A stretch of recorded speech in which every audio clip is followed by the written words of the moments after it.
In this world, we are regularly surrounded by criminals, usually men who surprise us with their actions, but there are also women who have left an indelible mark with their acts of evil and cruelty.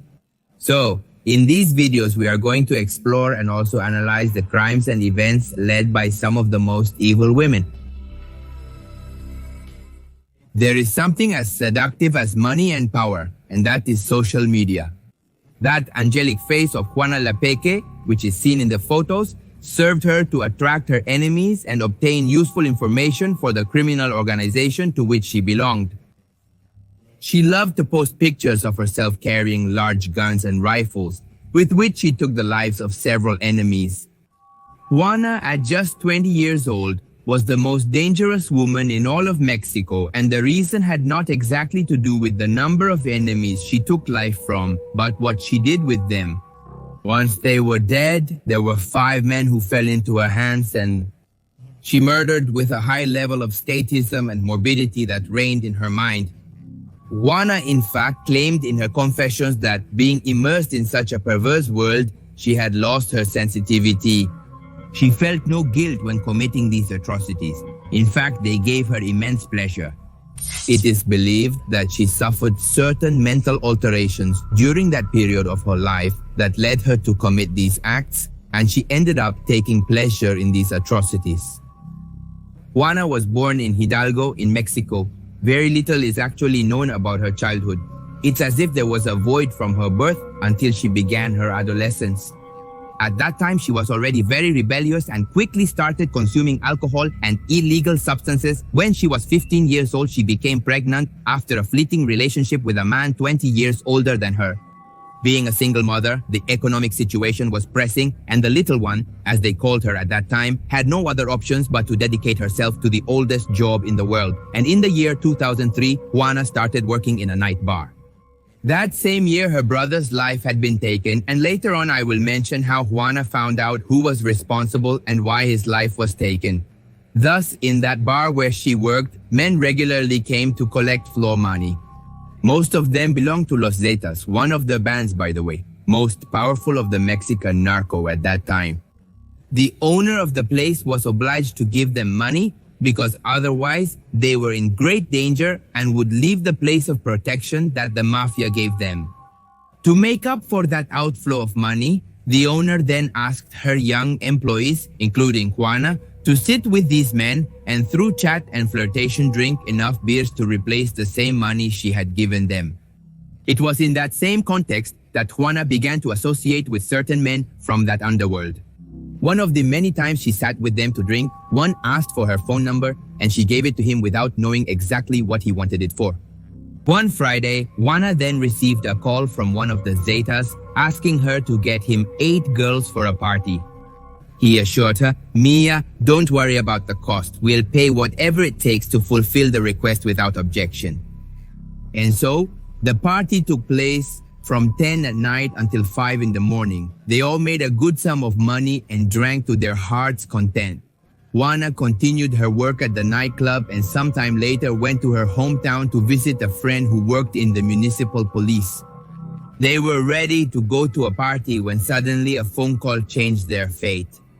It was a major criminal from the Zetas who summoned them to meet him at a chicken shop.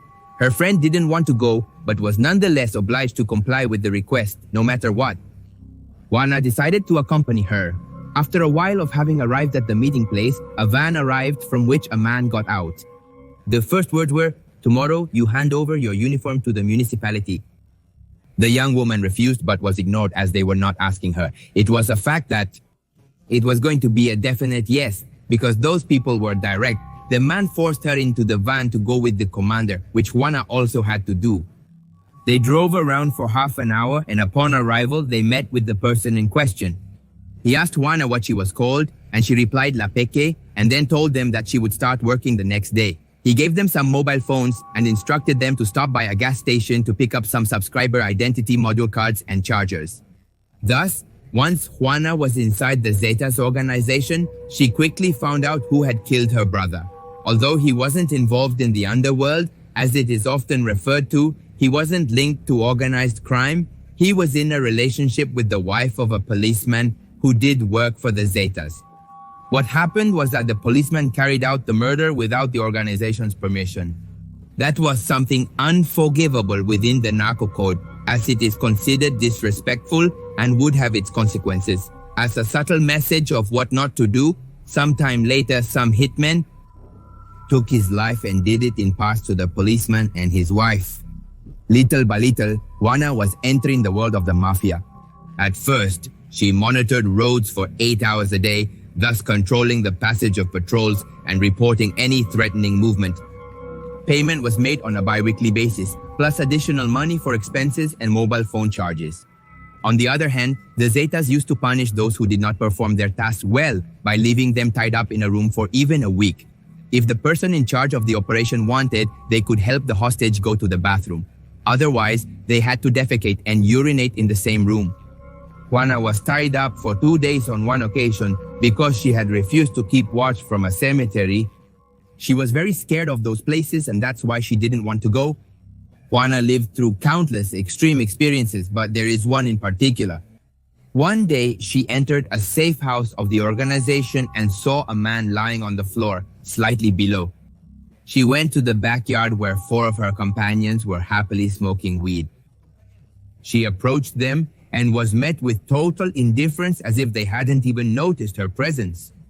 Just like that, everyone went over to where the man was lying on the floor and took advantage of his consciousness to interrogate him. The man responded with something they didn't like, and they smashed a steel hammer against his skull, completely crushing it. Juana simply told them that she wouldn't clean up that mess and that they had to do it themselves. Then she went to get drunk at a bar. At that moment, she was scared because she understood that what happened to that man could happen to her. But then the organization entrusted her with another task, which in a way was like a promotion at work. They asked her to go in search of certain information. This means she would be dealing with alcohol. It wasn't difficult in the night to get to know the Zetas' enemies, earn their trust, and fulfill the assignment. Sometime later, she got another promotion, and it had to do with being part of the criminal action, meaning that Juana would not only be a spy, but she would also take lives, thus becoming a hit woman. This new role gave Juana her new nickname of Cleopatra, after her colleagues saw what she did to her victims. And let me tell you, the young woman committed the murders, and then a macabre power took over her. She took great pleasure in separating the upper parts of their bodies while bathing and rubbing herself with the warm blood that came out of the freshly killed body. But her actions did not end there. It really seemed like something was taking over her actions, turning the crime into something like a ritual. Once soaked in red, she continued with her actions. She kept cutting it piece by piece and drank this vital liquid to reach the maximum point of excitement. However, she used any part of these that served her to obtain satisfaction. Understand? You probably already know what I want to tell you. This ritual apparently came from the same sex that she tried to emulate. The difference was that she was intimate with the lifeless body and the sex. After removing the upper part of the bodies and turning them into pieces, they fed them with them. They prepared them in tamales or tostadas before ingesting them, and often fed them to their guests. At just 20 years old, Juana is considered the most dangerous young woman in all of Mexico and was sought by the authorities. This occurred in the context of a state policy decreed by President Felipe Calderón called the War on Drugs. This fight against drug trafficking emboldened criminal organizations that committed a series of massacres, disappearances, and ruthless acts. Many innocent communities unrelated to these criminal groups had to abandon their lands. Juana, with her active participation against this policy, became one of the main criminals that the authorities had to imprison. For this, a reward is offered to anyone who could provide any information or wanted to give any data about the whereabouts of Cleopatra. So it was that in the year 2016, they were able to gather evidence and testimonies to prove that she was indeed related to the world of drug trafficking, and only then could they have the order for her arrest. To catch her, a joint effort was needed between Mexican and American authorities. They began with undercover investigations and also employed cutting-edge technology. Juana continued with her work in the organization as if nothing was happening, and one fine day, they called her to ask her to go to a safe house. Once she arrived, she knew it was nothing important. They asked her to cook for certain guests, but the food was not enough, and they asked her to go to the market in search of more food for some thugs who would arrive later. Juana thus went to the market, bought what was necessary, and when she was about to leave, she received a call warning her that the safe house was surrounded by military. They alerted her not to return and to hide. She hurriedly left the business with the bags, walking without a clear destination. At one point, she crossed the soccer field and heard some vans approaching her at high speed. In a moment, they were upon her, and there wasn't much more she could do. Thus, after a great intelligence work in the year 2016, they arrested Cleopatra, who by then seemed to be 28 years old. 2 agents apprehended her and put her in the van. Inside, there was a man with a beaten face. The authorities confronted them to see if they knew each other, and despite Juana saying no and that she was only a sex worker, she was arrested. At the same time, the police tried to get the young woman to inform on addresses to discover where the criminal organization was, but they got no results. Her loyal silence remained. They left her for 3 days in the public ministry and then transferred her to the Federal District Detention Center for 78 days. She ended up in prison in Baja California. During the 3 years that followed her imprisonment, she proclaimed her innocence and made no further statements. After those 3 years, she began to think that perhaps it was better to plead guilty, as being a lookout would only get her 5 years. Once Cleopatra was imprisoned, she recounted in great detail all her actions, how her morbid fascination found pleasure in lifeless bodies and in the vital fluid, this red liquid. But then, behind bars in a Baja California prison, she continued her secondary studies and self-taught herself accounting. She assured that she would never commit a crime again and also not to associate with the criminal world, as the experiences she had to live through while in prison taught her that she never wanted to go back there. Of course, when she gets out of jail, she won't have a single penny, and the idea of returning to crime or the organization, well, will surely be tempting. But it is currently unknown whether she is still in prison or if her sentence was reduced and she was released. But it truly is the story of the youngest, most macabre and morbid narco. Now I ask you a question. Do you think this woman could fall back into her darkest temptations and return to this world of crimes and perversities? Leave it in the comments. Her case was known as the Soulless Mother, a woman whose maternal instinct had completely emptied after her first 2 children, after which she decided that before becoming a mother again, she preferred to become a bully. For Veronica, her family was already complete, with 4 members, so the news of a new baby on the way did not cause her the slightest illusion, nor stirred her maternal instincts, so she did not hesitate to take care of the matter with her own hands. Today, I'm going to reveal what this soulless mom did with the bodies of 3 of her babies, whose lives she took without showing a shred of remorse.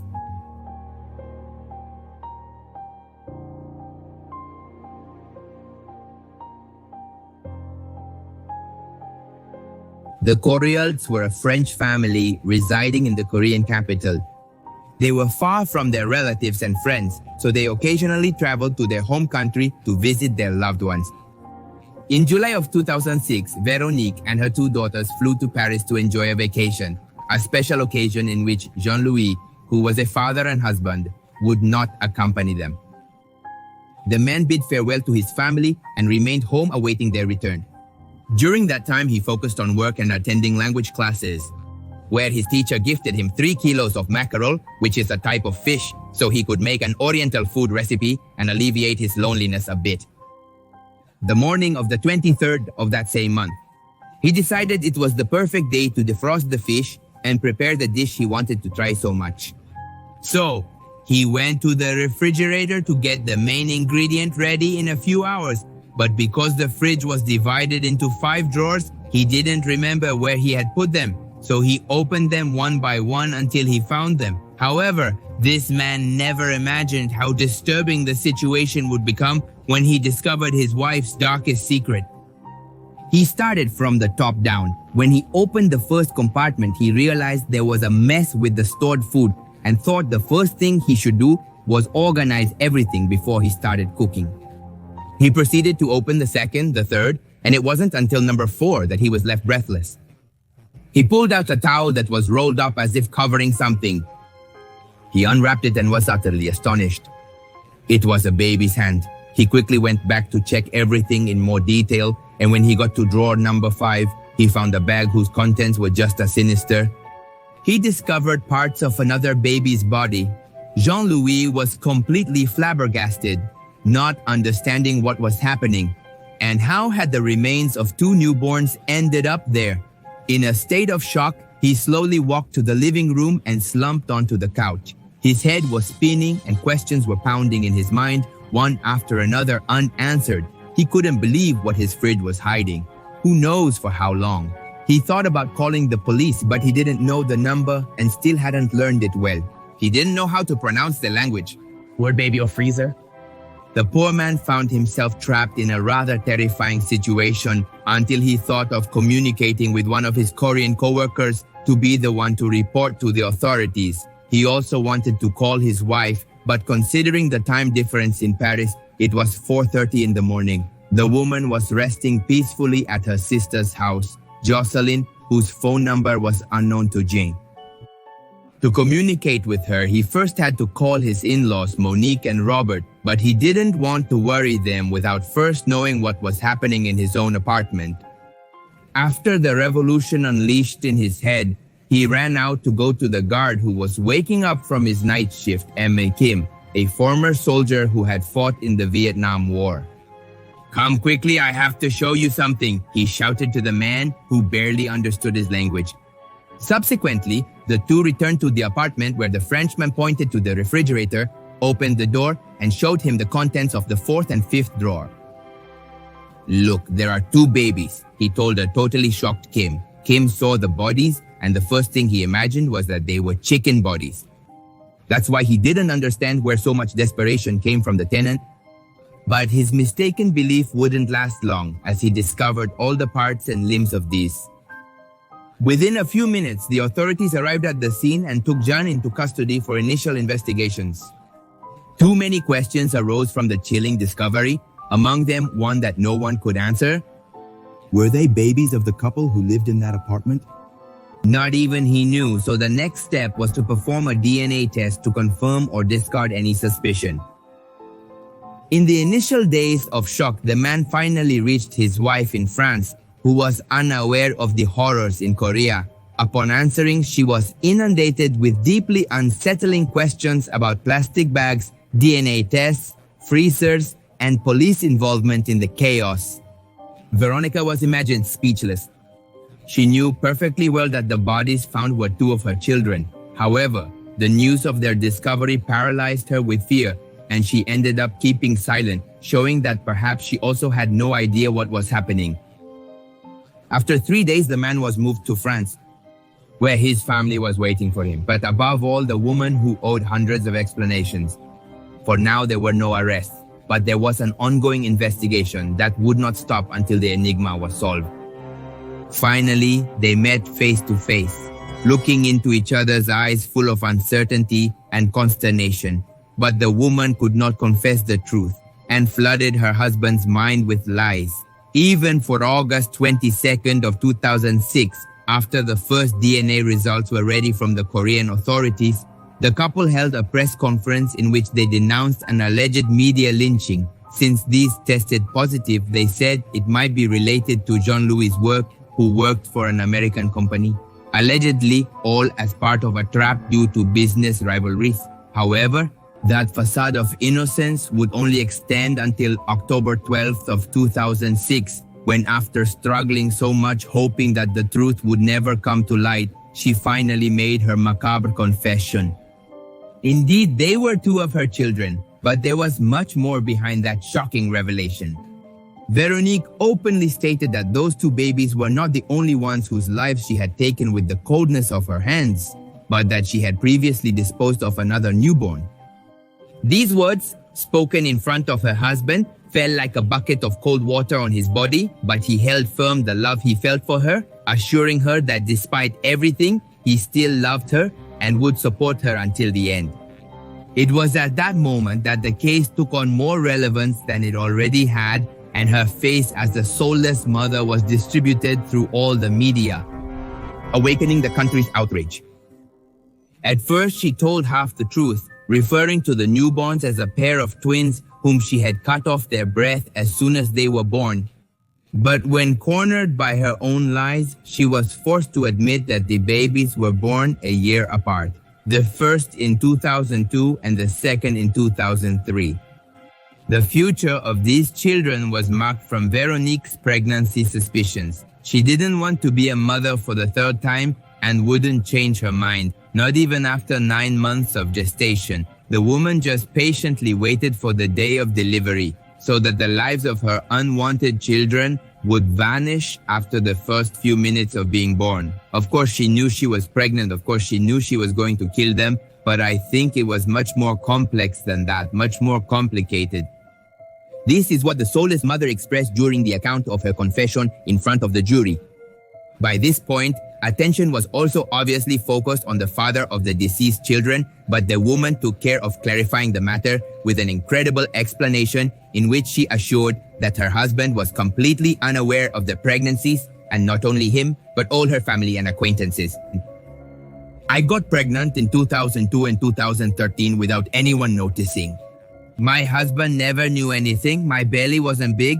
I disguised my curves with loose clothing. One night I felt contractions while sleeping next to my husband. I went to the bathroom and took antispasmodics and they calmed down.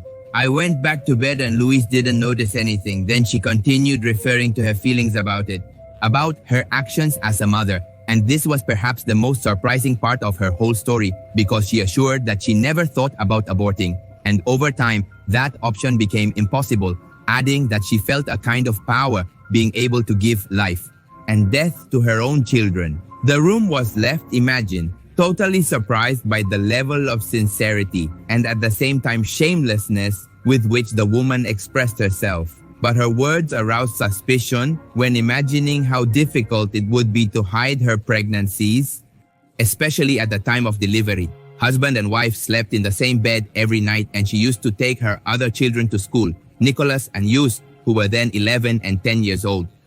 So, would it be possible that not a single person noticed her pregnancy? I don't know. In her opinion, she considers it luck, in quotes, thanks to the fact that the contractions occurred at a time when she was alone at home. And so, in secret and solitude, she gave birth to 3 children inside a bathroom. Only she witnessed the first and last cries of the newborns, which she drowned by squeezing their necks until they stopped breathing. She also cut the umbilical cord along with the last traces of motherly love she had left. This scene was repeated 3 times, the already known ones from 2002 and 2003, and an older one in 1999 when the first crime took place. It all goes back to the time when the Koryults family still lived in France as part of the scarce 700 inhabitants of a village. They had been married for about 5 years, during which their first 2 children were born. By 1999, they found themselves in a bad economic situation as the man lost his job. It was not a good time for another mouth to feed, and that's why the news of expecting a 3rd child did not excite Veronique, which led her, as we already know, to take the life as soon as it was born. However, this time she decided to burn the little body and bury it, as much as her desire to become a mother again. That day, she swore to herself never to do it again, but life took her down another path, conceiving 2 more times. On the other hand, some of the witnesses cited in the trial described the woman as very friendly and careful with her children. No one except for one person who was a neighbor a while back knew anything about a 3rd baby.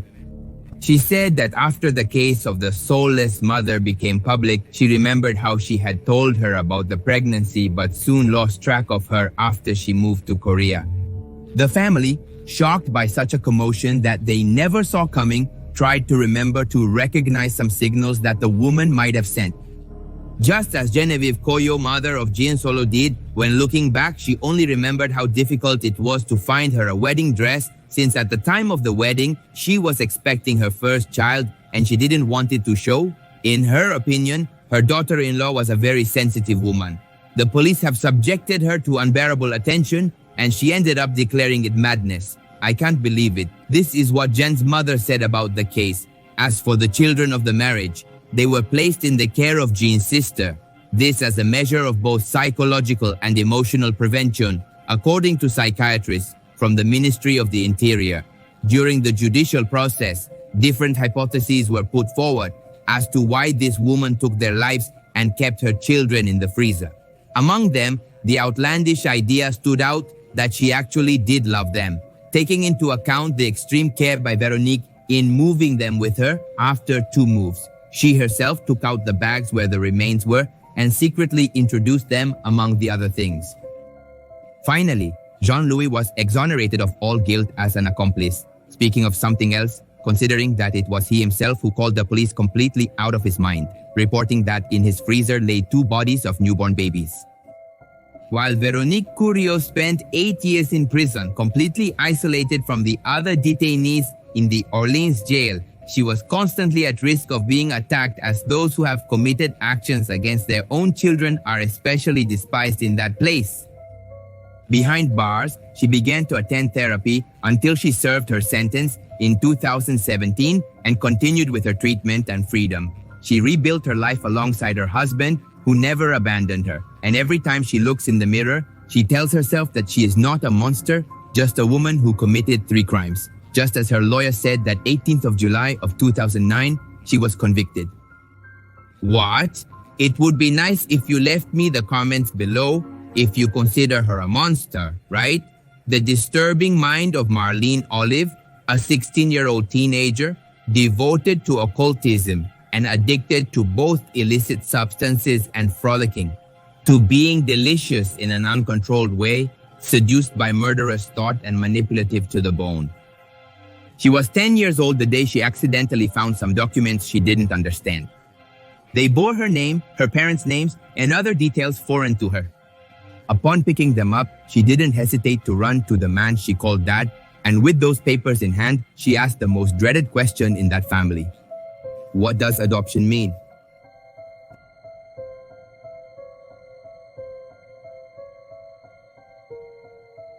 The man felt a chill run through his body but opted for the most sincere answer from his father's heart. It was a cold shower for the girl. From one day to the next, she was no longer the daughter of her parents. That destroyed her. Seeing the tears rolling down her face, he explained that it didn't matter at all that she wasn't his biological daughter. He told her how special she was and let her know the immense joy her presence had brought to that house. But all attempts at consolation were in vain. The only thing on the little girl's mind was the question why her own mother didn't want her. The truth was that Marlene Louise Olive Norfolk had been born in Virginia on January 15th of 59 as the daughter of a single mother whose decision to give up her baby had been made before her birth. That's when James, Jim Olive, and Naomi Eleanor Wagner appeared, a couple who, after several attempts to conceive, turned to adoption as an alternative. At that moment, with the 3 of them together as a family, it seemed like a miracle of life. Happiness overflowed from their hearts and they dreamed big, envisioning an unbreakable bond of love between them. What they didn't know was that by bringing that girl into their home, they were signing their death sentence. The fact that the baby had been handed over to her adoptive family just a few hours after her birth would mean nothing to her. Faster than expected, she would look with resentment at the one who called her mom. By the 60s, James was sent with his wife and newborn daughter to Guayaquil, this is in Ecuador, for work reasons. He worked as a marketing executive for the company Tenneco at Gulf Oil. That stage was good. Money flowed generously, providing Marlene with a childhood without needs or restrictions. However, something threatened the stability within the home. Naomi had been showing signs of her emotional instability for some years now, in addition to her excessive fondness for alcohol. So the years went by until 1969 when the incident that uncovered the truth occurred, that is the adoption of the girl. From that moment, everything would change radically. The friction with her mother, which had started a little before, got much worse. Inside her, a feeling of hatred was born towards the woman who had taken care of her when she first arrived in this world, because in one way or another, she blamed her for her real mother not wanting her. Almost entering adolescence, she didn't care at all about showing that resentment in public. At school, all her classmates, including the teacher, knew about the bad relationship between them. "I hate her. I hate my mother," she said out loud in front of the whole class. But this type of behavior was attributed to the typical characteristics of that age when kids become rebellious and moody. However, in this case, it went much further. There was already a small crack breaking the family bond, which would extend more and more until culminating in the worst of scenarios. They soon had to leave Ecuador to return to the United States. The man had lost his job, and this left him with hundreds of worries about how to bring money home. But he didn't stand idly by. Marlene was already 14 years old at that time and had to pay tuition, so she opened a business consultancy. They settled on 353 Hibiscus Way in Terra Linda, San Rafael, this is in California, and started a new life. However, new obstacles appeared to shake the two olives. Naomi was diagnosed with paranoid schizophrenia. Her hallucination episodes worsened as much as her alcoholism. Little by little, she began to neglect motherhood since she couldn't even handle herself, while on his side, Jim focused on his entrepreneurship. Thus, Marlene's personality took a rather, one could say, sinister course. She was known for her strong character. Now living with the permissive culture of Northern California, complete madness would be unleashed. She began by writing melancholic poetry, engrossing herself in both a pessimistic and imaginative persona, persuading herself of being a witch with magical powers. "Nobody stops interfering in my life, and those who have been in it for a long time have fallen asleep. I've been empty for so long." This kind of stuff was what she wrote in her notebook. In this way, she became a lying girl, going through the last years of high school almost always in trouble. This stage served as a basis to finish setting her dark personality. The way she chose to express herself was through glam rock. Taking that style beyond a simple preference, she introduced herself into the world of witchcraft, of macumba, and modified her clothing, which bordered on the extravagant with necklines and miniskirts. None of this made the relationship between mother and daughter any easier. They went from simple arguments to shouting and violence, creating an almost palpable tension between them. The physical effects on the rebellious girl were noticeable. She developed a stomach ulcer that led her to take home remedies. But that would be the moment when she would discover something much stronger: illegal substances.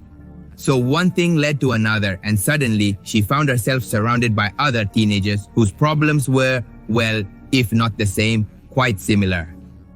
This new group of friends only fueled her rebellion, causing an even more aggravated mental imbalance in Naomi, constantly shouting hurtful things at each other, like when the woman scornfully told her that she would end up becoming a nobody like her biological mother. There were many fights of such magnitude where the man of the house was not present, if at all, occasionally siding with his wife to show the young girl how terrible her behavior was.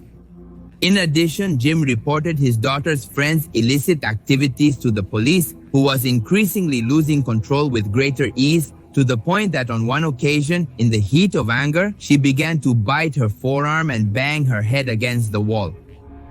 Excesses, as you can see, completely upset her mind. She lived in the shadow of alcohol, illegal substances, intimate relationships with whoever crossed her path, and above all, at the mercy of occultism.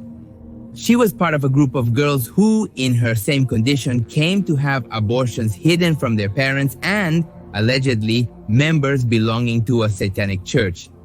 Marlene had taken off from the ground so dramatically that she made up stories like having filmed an adult movie in South America and that her father controlled the substance trafficking in Ecuador, which was obviously a lie.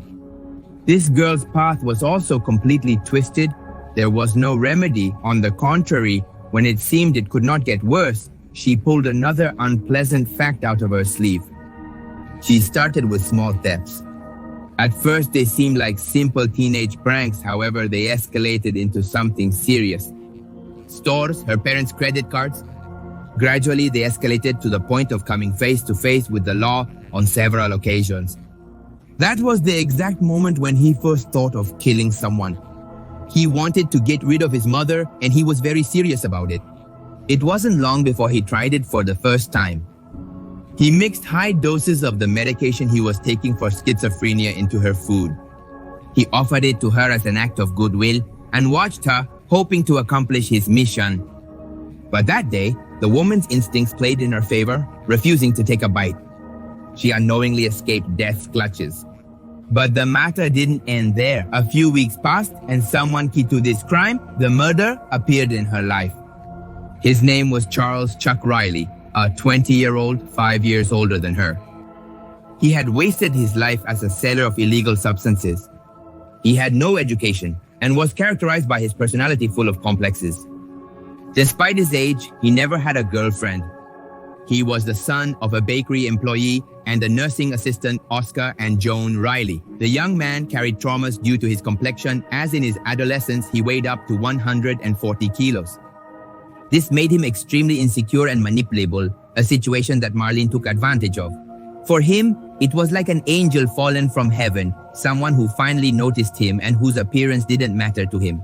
He thought it was his only chance at love.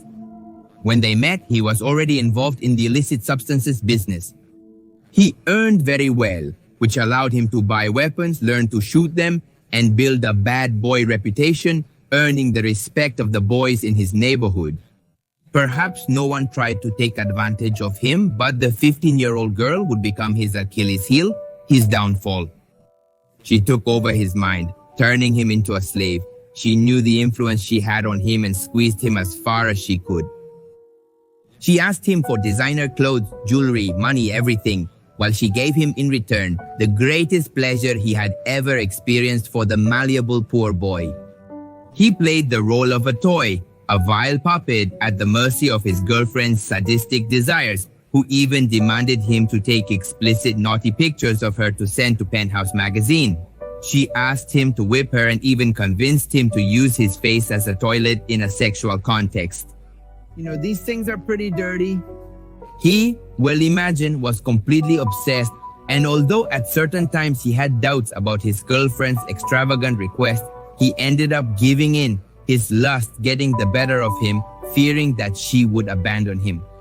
Chuck also absorbed all of Marlene's family problems. He was her most faithful listener, even willing to murder if she asked him to.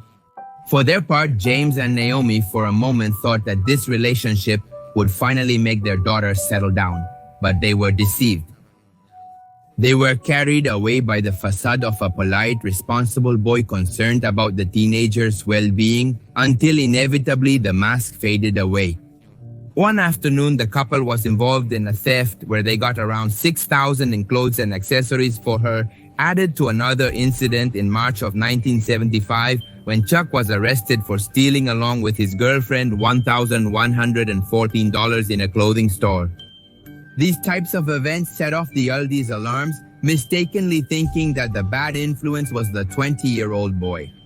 They soon decided to forbid the couple to continue their toxic relationship, something that ended up infuriating them. How long passed? About 3 months, a time in which the perverse Marlene's mind began to fly, devising tactics to send her mom to the other world, to the beyond once and for all. She considered putting a bomb in her parents' car and blowing it up or throwing them off a cliff with their vehicle. The boys were looking for a way to see each other and discuss the most effective way for the deadly plan. Later, on a hot June day, Naomi and her daughter had an extremely violent argument, and this would be the straw that broke the camel's back.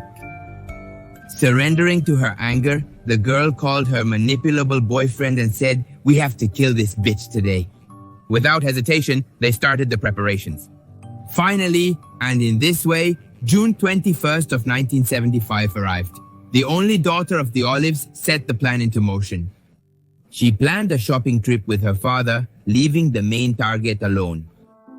Chuck Riley continued with the next step, which was to enter and snatch her life away. So, upon entering the house, the woman was lying in her sewing room, not expecting that someone would suddenly hit her head with a hammer.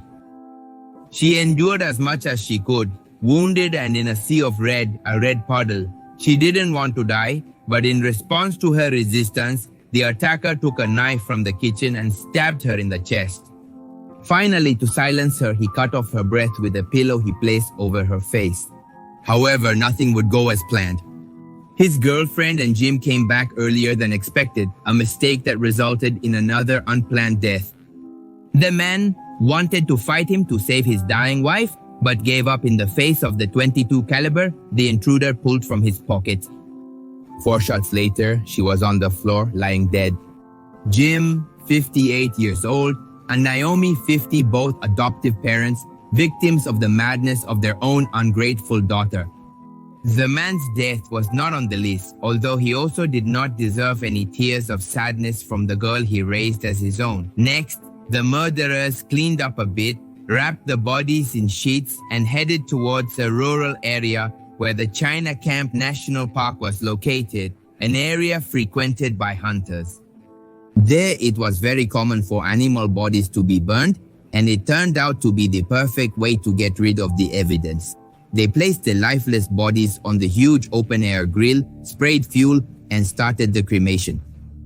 Finally, they had done it, the terrible act that was reflected in their pupils burning with victory and evil. Back home, they contacted a friend to help them clean up the mess caused, who would serve as a witness to the discovery of the truth.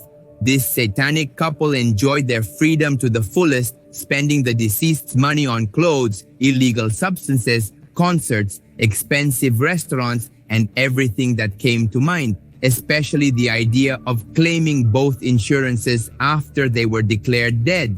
Maybe they thought no one would blame them, but they had a long way to go before even thinking about claiming a penny. 7 days after the event, the Fax, a business partner of Jim, decided to visit him to find out the reason for his absence. No one answered the door, and when he looked through the window, he noticed the disaster that this home had become. The first thing that came to his mind was that it was the work of a robbery, so he called the police, who came to investigate without finding any traces of blood or any clues that could help. However, they left a note. This was received by the 15-year-old girl, and she didn't hesitate for a second to go to the police station to explain her parents' absence. She told a big lie. According to her, they had gone on vacation to Lake Tahoe, but something didn't seem right. Maybe she wasn't lying as well as she thought, and she got wrapped up in the detective's questions. Soon her version became sinister. She said her father had murdered her mother, then fled, leaving her alone at home. This then turned it into a homicide investigation. As if that wasn't enough, she added incredible details to the story. He changed it as many times as he could and accused Naomi of being a murderer. He later invented a supposed group called Hell's Angels, whose members had allegedly taken his parents away. Days later, the news was already known, alerting the community and giving way to several clues that could help solve the case. So on June 25th, 1975, a firefighter named Bing Turini discovered in China Camp National Park the remains of a large bonfire. He initially thought it could be some animal, but considering the disappearances, he decided to call the authorities. To be sure, a week later, the most feared suspicion was confirmed. The remains belonged to Jim and Naomi Olive. At that moment, the confession of shock was put on the table. He contradicted himself a few times, blaming himself and then his girlfriend. The detectives, for their part, confused, did not know exactly who had been the perpetrator of Naomi's crime. The boy had no reason for hatred, but it was known that she did, yet no blood evidence was detected on her clothes. By the 1st of July of that same year, both were detained. Among the evidence from the investigation, a letter was discovered that gave a broader view of what had happened. One was written before the events and the other after. I hope you can wait until I'm 17 to marry me, or we can kill my parents. I have no feelings of guilt for my parents, none at all. You shouldn't relax either. These words made everything clearer. Chuck Riley was tried and sentenced to death on January 26, 1976. However, the Supreme Court later commuted his death sentence to 2 life sentences without the possibility of parole before serving 7 years in prison. He was transferred to San Luis Obispo. There he tried to rebuild his life, although behind bars, he voluntarily participated in sentence reduction programs and studied business administration. He had the opportunity to marry twice with girls he met through correspondence. He separated from the first one after a short time and had to say goodbye to the second one due to her death from breast cancer. On the other hand, Marlene Olive received a less severe sentence. She was the perpetrator of the crime, but also a minor. She was sent to the California Yacht Center in Ventura, where she had to serve 4 to 6 years, depending on whether she was considered rehabilitated or not. However, the girl was actually beyond help, and she would prove this in the coming years. She was transferred to a more lenient prison on her way to freedom. From there, she escaped after serving only 2 years of her sentence. She returned to her addictions and to working as a lady of the night, like these affectionate women, until July of 1979, when she was found and sent to California. After turning 21 in 1980, she was released from prison. That decade, she changed her name numerous times and was arrested for theft, illegal substances, and fraud, spending time in jail on several occasions. She earned the nickname of the Trash Queen, so named by the police considering that the girl did business with anything that fell into her hands. She even ran a major identity document forgery network in the region, for which she was arrested in '86 in the city of Los Angeles. Before 2003, she went in and out of the penitentiary several times and then disappeared off the map. As for her accomplice, he fought for several years for his parole until it was granted to him in December of 2015. Currently, nothing is known about this psychotic couple, only that if they are still alive, they are wandering the world with fake names as elderly people, older than their victims at the time all these events occurred. She then really heard one was there. Traumatized by that service. History always talks about people who fight and sacrifice for their country. It narrates the events of important people who ended a battalion or who freed an entire town. All of this is very well known, but it's rare that we know about those who in the midst of the fight or war were attacked and at the same time suffered. Today, I come to introduce you to Ingrid Olderock, a woman who led the security service of Augusto Pinochet.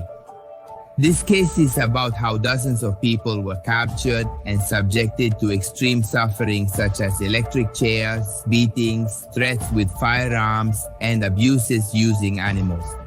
This last one was one of the most famous created by the evil mind of Ingrid. She had her faithful friend Peruno, whom she had trained to take advantage of the victims. That's why she would be remembered by hundreds of Chileans as the dog woman. It's a pretty bizarre, pretty grim case.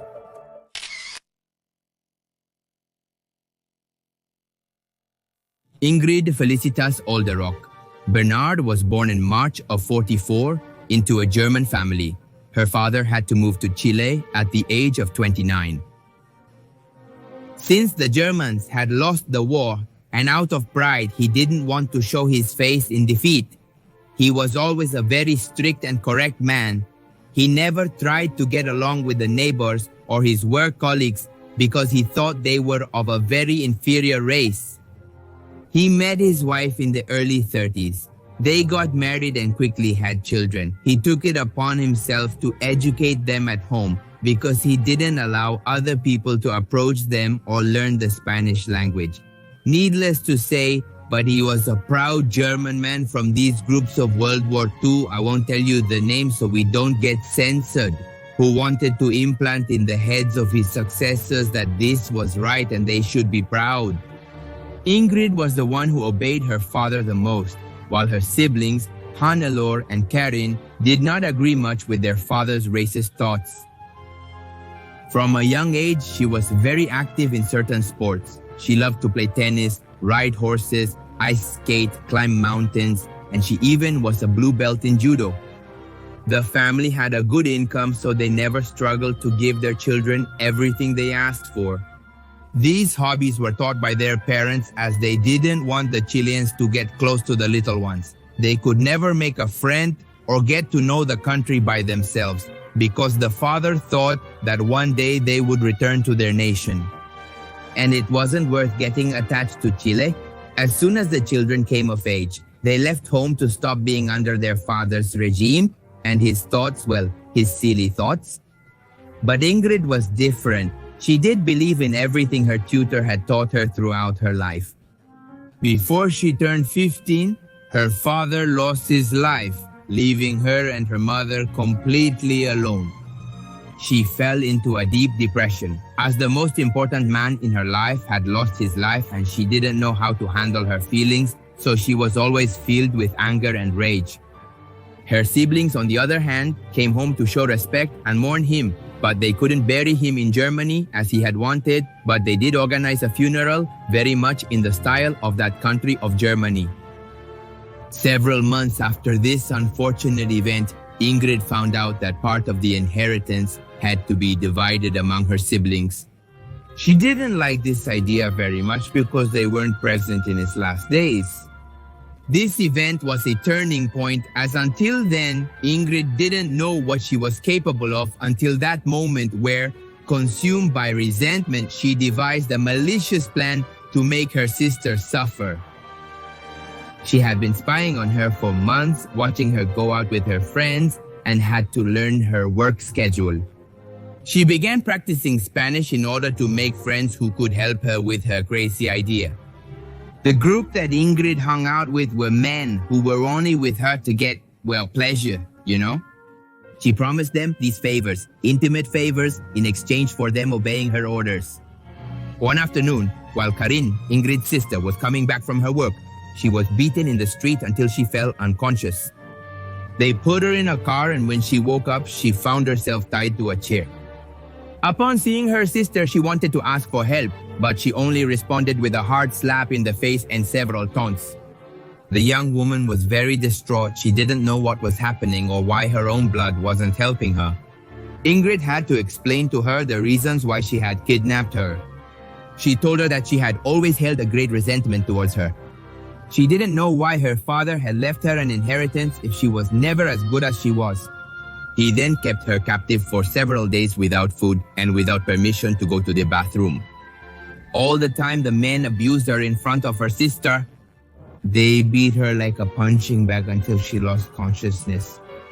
Karim begged her to please let her go, that she was going to move to a place where she would never see her again. So Ingrid agreed to this only on the condition that she would also give up the inheritance. And if she accused her to the police, it could go much, much worse for her. By this time, Ingrid had experienced the power of causing fear in people, of causing terror. She liked this about infringing, as I tell you, fear so that the victims move like puppets before her orders.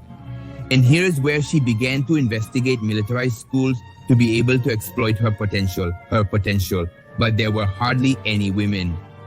Luckily for her, in the year 67, the Carabineros authorized the admission of women to the officers' school, and the woman quickly enrolled in the first course. Having experience with judo and other martial arts, it was very easy for her to integrate and increasingly be in the sights of important people. She was the first parachutist in Chile and Latin America. She honed part of her experience in shooting, and one of her peculiar talents was training dogs. All of this made Colonel Manuel Contreras, leader of a secret service called La DINA, set his sights on her and summoned her to be part of this association.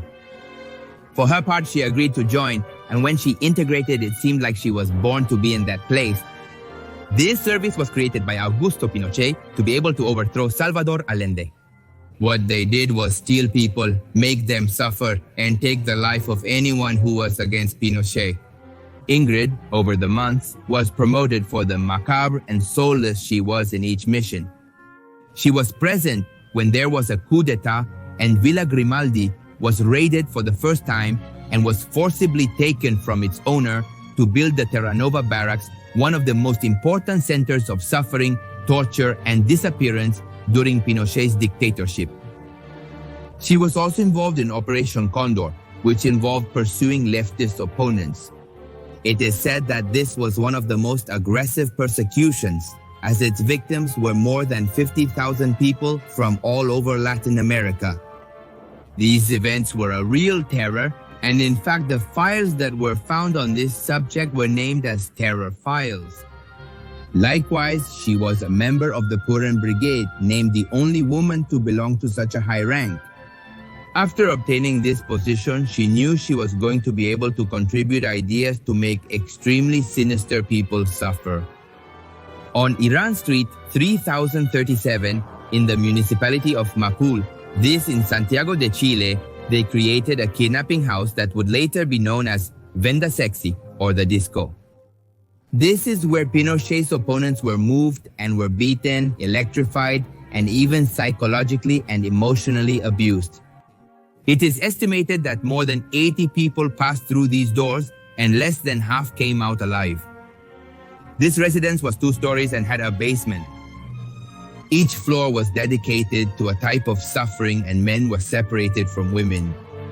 The victims spent most of the time blindfolded and completely naked. People, being unable to see anything, were subjected to mind games. They were made to believe that there were nights of shootings, but they only fired into the air. Whenever they abused someone or took advantage of someone, whether a man or a woman, they would play music at full volume so that they couldn't even hear their own screams. They would hang them by an arm for days or weeks. They forced women to give birth only to watch how they eliminated their babies. They would give men electric shocks in their private parts and hardly ever fed them. In her free time, Ingrid volunteered to open a school and help more young people train to face Pinochet's enemies. She taught them to fight, to always maintain a cold stance and have logical thoughts. Most women were kidnapped and forced to belong to the army. If they opposed, they were sent to the barracks of suffering, and the weak ones were quickly deprived of their lives. Ingrid had a German Shepherd dog named Volodya. This dog was always by the woman's side and accompanied her everywhere, to protect her from any attempt of attacks against her. Sometimes she would let him loose to chase the victims, and they didn't know where to run because their eyes were blindfolded. One night, while everyone was asleep, Ingrid was devising a new way to inflict pain, and when she looked at her canine, she knew she would take the suffering to a much higher level. She, being very good at training dogs, it only took her 2 weeks to train several animals so that they could abuse the people locked up. One of the first victims was Alejandra Hozapel, who was a survivor and narrated how it was the first time they implemented this method of suffering. They put everyone around the person whom the canine was going to take advantage of. They forced them to watch the terrifying scene and listen to the screams of pain from the poor girl. They had them threatened. If anyone dared to turn around or close their eyes, they would be next. At night, the laments could be heard again, and the fearful listeners could only imagine that they could be the first or the next. Sorry. Several testimonies stated that the other officers would put people in the fetal position so that the dogs could climb on them and thus make it easier to abuse. The woman, seeing the terror she was sowing, the screams of desperation, and the vomit from the disgust her victims felt, decided that this form of suffering would be her personal mark. And by this, I mean Ingrid. Every time someone tried to escape, they were sent directly to her so that she could bring out her German Shepherd and proceed to commit such an atrocious act. People were becoming more and more fearful, preferring to lose their lives rather than encounter Volodya and his owner. After this, the women banded together for protection. They noticed several factors that led to them being left alone or not made to suffer as often. One of them was that when they were menstruating, they were not abused, So they would take a small cloth and fill it with blood from a bullet wound of a fellow woman and place it in their underwear when they were taken to the room of terror. One of the victims who suffered the abuse of the animals was Marta Neira Muñoz, who had been a Chilean secretary and activist of the leftist movement. She and her partner Cesar Arturo were arrested. The woman lost her life after being subjected several times to abuse by men and dogs. She was one of the young women who most rebelled against Ingrid and her companions. She tried to escape several times, but in the end, she had no more strength and lost her life within those four walls of the sexy blindfold. Although there were not as many deaths in the nightclub as in other areas where there were also barracks of suffering, it is said that their methods were much more violent and atrocious because they placed a lot of emphasis on the humiliations of abuse. There was no inequality and everyone suffered thanks to being under Ingrid's control. She never had mercy. There were children and teenagers who were not older than 15 years, but she treated and made them suffer like adults, just as her father had done. Being in charge reminded her every day of her father. She believed that maybe he was proud of her for fighting for the country that saw her grow up, just as he fought for Germany. There were days when she was tired due to age, and on other occasions, she did not go to the barracks. Her face showed the fatigue and wear. She came to think that it was time for her retirement or maybe she should resign. So she asked for advice from one of the agents, but he only recommended that she continue working because she was too good at what she did. The woman always had 3 pistols close at hand, one in her purse, the second on the nightstand, and the third in the kitchen oven, because there was a rumor that there was an organization against the DINA made up of former agents. Many began to fear because the enemy group was growing larger. So in July of '81, she left home to go to the barracks. But suddenly, several vans passed by in a caravan and began shooting at her. Luckily, she only received 2 shots, one in the head and another in the arm. She was quickly taken to the nearby hospital. One of the bullets was very close to the brain, so the doctors said they couldn't do anything more for her. Several of the agents threatened all the medical staff to save her, so they just told them that to keep this woman alive, they had to leave the bullet in her head. She was then sent home, survived the 2 bullets, but the aftermath prevented her from continuing to go to the barracks and do things that required a lot of effort. The entire country heard about this event and considered it a kind of miracle. One of the most important magazines in Chile wrote the following: "Surely because of her enlightened personality and her Christian faith, she has been endowed with a spiritual and physical vitality that has allowed her to overcome the serious injuries inflicted weeks ago by a ruthless criminal in the service of atheistic and bloody communism." They also added that she was an exemplary officer, and that's why she deserved the second chance that life gave her. As the months and then the years passed, the woman became increasingly frustrated. She had spent a large part of her life causing suffering to people, from her sister to the innocent women of Venda Sexy. Hearing people cry and inflicting fear was a routine for her, but all this ended since the time of the attack, as her colleagues also didn't want her to risk being attacked by another person. She began to think that perhaps the assault she had was planned by one of the secret services because of her attempt to desert. She felt ashamed of herself because she felt she was dishonoring her father and her nation. At times, she thought she deserved to have the bullet in her head as, let's say, a reminder of how weak she was for wanting to quit her job. She lived many more years after almost dying from the gunshots. She was recognized as one of the best agents of Pinochet's dictatorship. Even several people said they noticed a big difference after her retirement. There was no longer so much fear. The dictator's empire was falling little by little with this. In the barracks, there were fewer and fewer victims because they escaped more easily. The school where Ingrid trained young people began to decline, and people who were no longer afraid to testify against this monster began to come out. In fact, a woman named Nancy Guzman began to delve into the government files of Pinochet, and on several occasions she came across the name of Ingrid Olderock. Thanks to the witnesses and what was in the document, the woman was summoned to declare what was happening in the sexy sale. She only told the story of the bullet in her head and said that she had lost her memory. Thanks to this, she went unpunished and was quickly released. Everyone knew what Ingrid had done. The whole country was asking for justice, but the judge and the authorities could do nothing. So Nancy decided to write a book about this woman and tell her story, taking into account also the statements of the witnesses and the survivors. She would occasionally visit Ingrid, interviewing her with fear because her mere presence terrified her.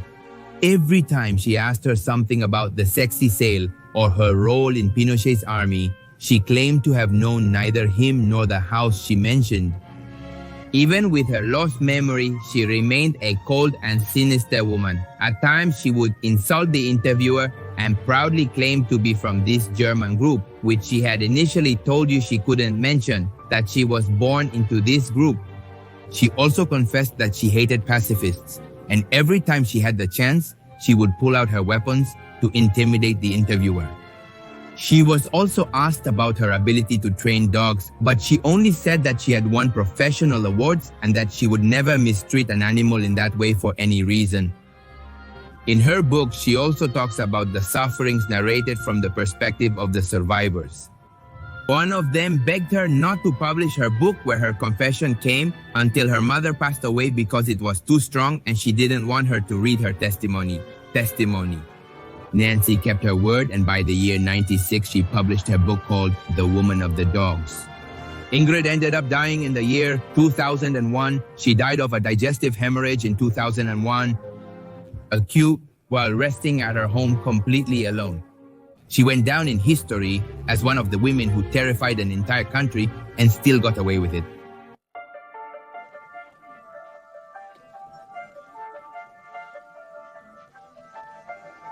For the counts they were going, then they took several turns 5 or 4 times, and they stopped like 5 or 4 times, and then we arrived at a police station and I thought the counts were there. Then they hit them, they had them on the wall, and then a lieutenant said, "Do you know that we are criminals?" He asked if they knew what would happen to them. "We are going to kill you," he said.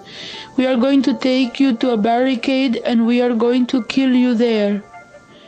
We are going to declare you dead, and then we are going to say that the same people kill you. So the people are going to be against them themselves." Videos are posted on this channel every Monday, Wednesday, Friday, and Sunday. Most Sundays, with more mysteries available Tuesday, Thursday, and Saturday if you want to keep watching.